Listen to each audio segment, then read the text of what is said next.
ചില ഐറ്റത്തിൻ്റെ പേരൊക്കെ കേൾക്കുമ്പോഴേ നമുക്കിങ്ങനെ തോന്നും നമുക്കൊക്കെ ഉണ്ടാക്കാൻ വയ്ക്കുമോ, അത് ബേക്കറിയിൽ നിന്ന് മാത്രം വാങ്ങി കഴിക്കാൻ പറ്റണല്ലേ, അതെങ്ങനെ വീട്ടിലുണ്ടാക്കാന്നൊക്കെ അല്ലേ.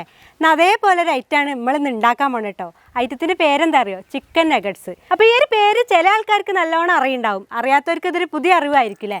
അപ്പോൾ ഈ ചിക്കൻ നഗറ്റ്സ് നമ്മളെ വീട്ടിൽ തന്നെ വളരെ സിമ്പിളായിട്ട് ഉണ്ടാക്കിയെടുക്കട്ടോ. അപ്പോൾ അതെങ്ങനെയാണെന്ന് നോക്കിയാലോ. അപ്പോൾ നമ്മളെ ചിരളി മീഡിയയുടെ പുതിയൊരു വീഡിയോയിലേക്ക് എല്ലാവർക്കും സ്വാഗതം. ചിക്കൻ നഗറ്റ്സ് ഉണ്ടാക്കാനായിട്ട് ആദ്യം നമ്മൾ കുറച്ച് ബ്രെഡ് കട്ട് ചെയ്തെടുക്കുകയാണ് വേണ്ടത് കേട്ടോ.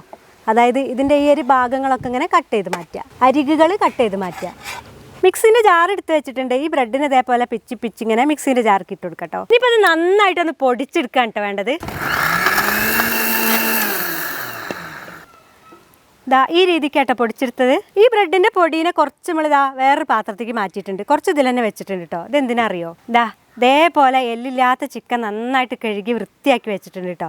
ഇത് 1/2 കിലോഗ്രാം ചിക്കനാണ്. അപ്പം മുഴുവനായിട്ട് ഇതിലിട്ട് നമുക്ക് അരച്ചെടുക്കാൻ കഴിയൂല. അതിനാണ് ഞാൻ ആദ്യം കുറച്ച് ബ്രെഡിൻ്റെ പൊടി മാറ്റി വെച്ചത്. അതും കൂട്ടി അരയ്ക്കാനുള്ള ചിക്കൻ അവിടെ മാറ്റി വെക്കുന്നുണ്ട് കേട്ടോ. ചിക്കനും ബ്രെഡും മാത്രം പോരാ. ഇതാ 1 സ്പൂണ് വെളുത്തുള്ളി പേസ്റ്റാക്കി അരച്ചതാണ്, അത് ചേർത്ത് കൊടുത്തിട്ടുണ്ട്. സോയാ സോസ് ആണ് കേട്ടോ, അത് 2 സ്പൂൺ ഒഴിക്കുകയാണ്. 1 സ്പൂണ് കാശ്മീരി മുളക് പൊടി കൂടി ചേർക്കണ്ടേ. പാകത്തിനുള്ള ഉപ്പും കൂടി ചേർത്തിട്ട് അരച്ചെടുക്കാം.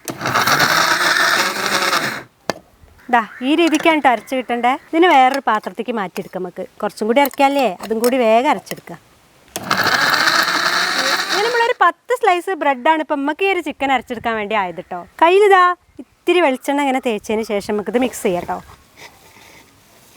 ഒരുമിച്ച് അരയ്ക്കാൻ പറ്റുമെങ്കിൽ ഒരുമിച്ച് അരച്ചോണ്ട് കേട്ടോ. ഞാൻ 2 ബാച്ചായിട്ടാണ് അരച്ചത്. പക്ഷെ നമ്മളിതിൽ ചേർത്തിട്ടുള്ള വെളുത്തുള്ളി പേസ്റ്റ് ഇല്ലേ, അതൊക്കെ 1 സ്പൂൺ തന്നെ മതിയേ. അതുപോലെ സോയാ സോസൊക്കെ 2 സ്പൂൺ അങ്ങനെ ചേർത്തിട്ടേ ഉള്ളൂ ഞാൻ. എല്ലാ ഭാഗത്തേക്ക് നന്നായിട്ട് മിക്സായി. ഇപ്പം എല്ലാം ഒരു കളറായില്ലേ. ഇങ്ങനെ ചെയ്തെടുക്കേ. അപ്പോൾ ഇനി നമുക്ക് ഇതിനെ ഇതേപോലെ ഒരു പരന്ന പാത്രത്തേക്ക് വെച്ചിട്ട് ഒന്ന് പരത്തി കൊടുക്കട്ടോ. നന്നായിട്ട് പരത്തി ഏകദേശം ഇതൊക്കെ അവനവൻ്റെ ഒരു ഐഡിയപരമായി ചെയ്യണം കേട്ടോ. വളരെ കട്ടി കുറയും ചെയ്യരുത്, കുറച്ച് കട്ടി വേണേനും. ആ രീതിക്ക് വേണം നമ്മളിത് പരത്തിയെടുക്കാൻ. അങ്ങനെ പരത്തി ഇതേപോലെ ഒരു ഷേപ്പാക്കി മാറ്റിയിട്ടുണ്ട്. സൈഡൊക്കെ ഒന്ന് കട്ട് ചെയ്തിട്ടുണ്ട് കേട്ടോ. ഇനി എന്താ ചെയ്യുക? ഇനി ഇതേപോലെ ഇങ്ങനെ കട്ട് ചെയ്തെടുക്കുക. നമുക്ക് എത്രയും വലിപ്പം വേണ്ടത് വെച്ചാൽ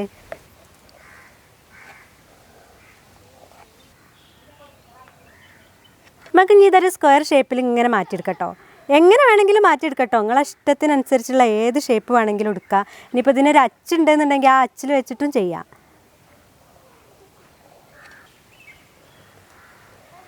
കട്ട് ചെയ്ത് വെച്ചിട്ടുള്ളതെന്ന് ഓരോ കഷ്ണങ്ങളായിട്ട് ഇങ്ങനെ എടുക്കട്ടോ. കണ്ടോ ഇതിൻ്റെ കട്ടി? ഇത്രയും കട്ടിയിൽ മതി കേട്ടോ. നേരെ ബീറ്റ് ചെയ്ത് വെച്ചിട്ട് മുട്ടയ്ക്ക് ഇങ്ങനെ ഇട്ട് കൊടുക്കുക. പെട്ടെന്ന് എടുത്തിട്ട് ബ്രെഡ് ക്രംസ് ഉണ്ടാക്കി വെച്ച് ആ ബ്രെഡിൻ്റെ അരികുകളൊക്കെ ഉണ്ടായിരുന്നില്ലേ, അതങ്ങനെ പൊടിച്ചതാട്ടോ. നന്നായിട്ട് പുരട്ടി കൊടുക്കുക. പാത്രത്തേക്ക് മാറ്റി വെച്ചു. വീണ്ടും വേഗം പരിപാടി ചെയ്താൽ നമുക്ക് വേഗം ഉണ്ടാക്കി കഴിക്കട്ടോ.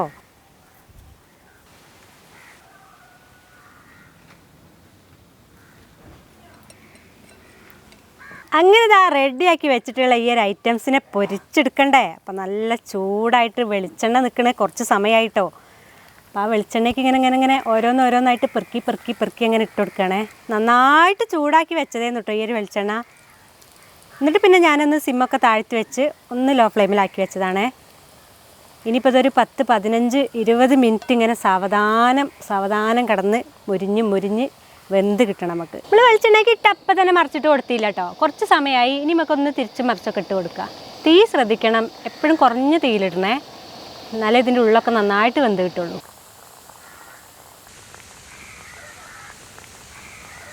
ഇപ്പോൾ കണ്ടോ ഇത് നന്നായിട്ട് വീർത്ത് പൊങ്ങി ഇങ്ങനെ വന്നിട്ടുണ്ട് കേട്ടോ. നമ്മൾ ഇട്ടതിൻ്റെ അതിന് കുറച്ചും കൂടി വലുതായിട്ടില്ലേ. നല്ല ടേസ്റ്റി ആയിട്ടുള്ള നല്ലൊരു അടിപൊളി വാസനയായിട്ട് വരുന്നേ. ആ ഒരു ചെറിയ തീയിൽ കിടന്നിട്ട് ഒരു 10-20 മിനിറ്റ് സമയമായി ഇതിങ്ങനെ അങ്ങോട്ടും ഇങ്ങോട്ടും മുരിഞ്ഞ് കടന്ന് കളിച്ച് വേവണം കേട്ടോ. അപ്പോൾ എല്ലാ ഭാഗങ്ങളും ഒരേപോലത്തെ കളറൊക്കെ ആയിട്ടുണ്ട്. ഇത് കോരിയെടുക്കാനുള്ള സമയമായിട്ടുണ്ട്. പിന്നെ എടുത്ത് പറയാനുള്ള ഇതിൻ്റെ സ്മെല്ലാട്ടോ. എൻ്റെ അമ്മയെ ഒരു രക്ഷയില്ലാത്ത സ്മെല്ലാണേ. നല്ല ഗുമാന്ന് മണം പറക്കണേ നമ്മളെ ചിക്കൻ നഗറ്റ്സ്.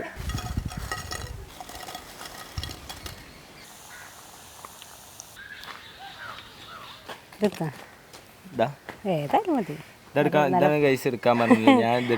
നല്ല വീർത്ത് നിൽക്കുന്നുണ്ട്. ഇത് മാത്രം എന്നോട് സ്പെഷ്യൽ ആയിട്ട് എടുക്കാൻ പറഞ്ഞിട്ടുണ്ട്. ഇതും വീർത്ത് നിൽക്കുന്നുണ്ട്. എല്ലാം ഏകദേശം പൊന്തിന് നല്ലോണല്ലേ. അങ്ങനെ പൊന്തണാവോ? ഓ നല്ല സൗണ്ടില്ലേ പൂച്ചക്കുട്ടി ആ എയർ പോവാണത് ഇതൊക്കെ എന്താ സോഫ്റ്റ് നല്ല പൊന്തി നല്ല ക്രിസ്പിലെ നല്ല സൂപ്പറായി വന്ന സാധനം ഒന്ന് മയണൈസ് മുക്കിയിട്ട്. മയോണൈസിന്റെ കാര്യം പറയാൻ കേട്ടോ, മയോണൈസ് നമ്മള് ഉണ്ടാക്കിയതാണ്. ഇപ്പൊ 5 മിനിറ്റ് മുന്നേ ഞാൻ ഉണ്ടാക്കിയതാണ്. എണ്ണയൊന്നും ചേർക്കാത്ത ഒരു സ്പെഷ്യൽ മയോണൈസ് ആണ്.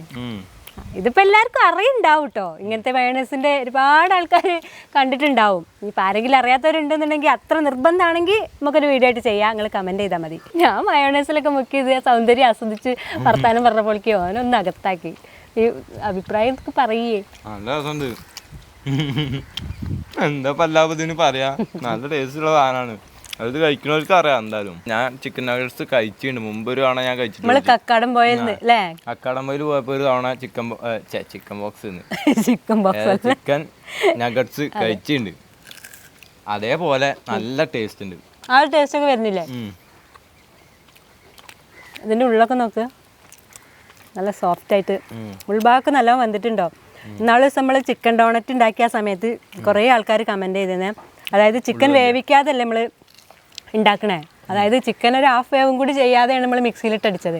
അപ്പോൾ അതിൻ്റെ ഉള്ളിൽ വേവാന്നൊക്കെ നമ്മളിത് വീഡിയോയ്ക്ക് ആകുമ്പോൾ പെട്ടെന്ന് നിങ്ങൾക്ക് കാണിച്ചു തരാണ്. പക്ഷെ നമ്മൾ സമയം ഒരുപാട് എടുത്ത് സാവധാനം ആ സമയമൊക്കെ അങ്ങ് കാണിച്ചു തരാണെങ്കിൽ ഏകദേശം 3-4 മണിക്കൂറോളം ഞങ്ങൾ വീഡിയോ എണീറ്റ് ഓടും. ലാഗ് അടിച്ച് ആകെ ടച്ചില്ലാതാവും. അതുകൊണ്ടാണ് പെട്ടെന്ന് കാണിച്ചു തരുന്നത്. അതെ, ഇതൊക്കെ ഇപ്പം ഞങ്ങൾ ഒരു 2 മണിക്ക് തുടങ്ങിയ ഒരു വീഡിയോ ആണ്. ഇപ്പൊ സമയം ഏകദേശം 6:30 ആവാനായിട്ടോ. അതെ, അത്രയും സമയം എടുത്താണ് ഇതൊക്കെ ചെയ്യണത്. അപ്പൊ നമ്മൾ വേഗം കാണിക്കാനുള്ള 5 മിനിറ്റ് 6 മിനിറ്റ് ഒക്കെ ഉണ്ടാവുള്ളൂ വീഡിയോ. പക്ഷെ അത് സമയത്ത് ചെയ്യുന്നുണ്ട്. പിന്നെ നമ്മളിത് കഴിക്കാനുള്ളതല്ലേ, പച്ചല നമുക്ക് കഴിക്കാൻ പറ്റില്ലല്ലോ, നമ്മൾ ആരോഗ്യം നോക്കണ്ടേ. അപ്പം അതിൻ്റെ രീതിക്കൊക്കെ വേവിച്ചിട്ട് തന്നെയാണ് കഴിക്കുന്നത് കേട്ടോ. അപ്പോൾ നിങ്ങൾ അതേ രീതിക്കൊക്കെ സമയമൊക്കെ എടുത്ത് സാവധാനം വേവിച്ചുണ്ടാക്കി കഴിക്കട്ടത്. അപ്പോൾ ഇതിൻ്റേതായിട്ടുള്ള ഈ ഒരു ടേസ്റ്റ് അറിയണമെന്നുണ്ടെങ്കിൽ നിങ്ങൾ എന്ത് ചെയ്യണം, നമ്മളെ ഈ ഒരു വീഡിയോ കണ്ടിട്ട് നിങ്ങൾ ഉണ്ടാക്കി നോക്കുക, ഷെയർ ചെയ്ത് കൂട്ടുകാരിലേക്ക് എത്തിച്ചു കൊടുക്കുക. എന്നിട്ട് നിങ്ങൾ കമൻറ്റ് ബോക്സിൽ ആ ഒരു വിവരം പറയട്ടോ, എങ്ങനെ ഉണ്ടേന്നു, അടിപൊളിയാണോ, ടേസ്റ്റ് ഉണ്ടോ എന്നുള്ളതൊക്കെ. അതെ, അപ്പോൾ അതിനൊക്കെ ആയിട്ട് നിങ്ങൾ എന്താ ചെയ്യേണ്ടത്, ഇതുവരെ സബ്സ്ക്രൈബ് ചെയ്യാത്തവരൊക്കെ ഉണ്ടാവും നമ്മളെ ചാനൽ ചീരളി മീഡിയ. അപ്പോൾ അവരൊക്കെ ഒന്ന് സബ്സ്ക്രൈബ് ചെയ്തേക്കുക, തൊട്ടടുത്ത് കാണുന്ന ആ ബെല്ലൈക്കണും കൂടി തൊട്ടെടുക്കുക. എന്നാലാണ് നമ്മളിരുന്ന നല്ല നല്ല വീഡിയോസ് നിങ്ങൾക്ക് പെട്ടെന്ന് അങ്ങനെ കാണാൻ പറ്റുള്ളൂ. അതുപോലെ ഫേസ്ബുക്കിലാണെങ്കിൽ അതുപോലെ ഫേസ്ബുക്കിലാണെങ്കിൽ നമ്മളൊരു ഫോളോയും കൂടി ചെയ്യാം. പുതിയൊരു വീഡിയോ ആയിട്ട് വീണ്ടും വരാം. നല്ലൊരു അടിപൊളി സാധനം കൊണ്ട് വീണ്ടും വരാം. അതുവരെയൊക്കെ എല്ലാവർക്കും ഇഷ്ടപ്പെട്ടോ? നല്ല തിക്കായി നിൽക്കുന്നുണ്ട്. തിക്കായിക്കുമ്പോ നല്ല ടേസ്റ്റ് ഉണ്ട്. മറ്റേ ചിലതൊക്കെ ഉണ്ടാവും ഫുള്ള് വെള്ളം പോലെ, രസം ഉണ്ടാവില്ല. ഇതിപ്പോ പറഞ്ഞാൽ നിങ്ങള് മുട്ടൊക്കെ ഇട്ടിട്ട് ഒന്നും ഇട്ടിട്ടില്ല, മുട്ട ഉണ്ടാക്കാൻ പാടില്ല എന്നൊക്കെ പറഞ്ഞ് കേട്ടിരുന്നല്ലോ. മുട്ട ചേർത്തിട്ടില്ല, ഓയിലും ചേർത്തിട്ടില്ല, വെറും വേണമെന്നുണ്ടെങ്കിൽ പറഞ്ഞോളി. പക്ഷെ ഇത് അറിയുണ്ടാവും എല്ലാവർക്കും. ഞാൻ അതുകൊണ്ടാണ് ഇപ്പോഴത്തെ ഒരു ട്രെൻഡിങ് ആയിട്ട് നിൽക്കുന്ന മയോണൈസ് ആണ്. ഭയങ്കര ഹെൽത്തി ആയിട്ടുള്ള മയോണൈസ് ആണ്. മുട്ടയും വേണ്ട, ഓയിലും വേണ്ട. അപ്പം അത്ര അങ്ങനെ നല്ലതാണ്. അങ്ങനെയൊക്കെയാണ് കാര്യങ്ങൾ. അപ്പം നിങ്ങൾക്ക് വേണമെന്നുണ്ടെങ്കിൽ കമൻറ്റ് ചെയ്തുകൊണ്ട് വേഗം തന്നെ ആ ഒരു വീഡിയോ പ്രതീക്ഷിച്ചുകൊണ്ടു വീണ്ടും തെറ്റാം.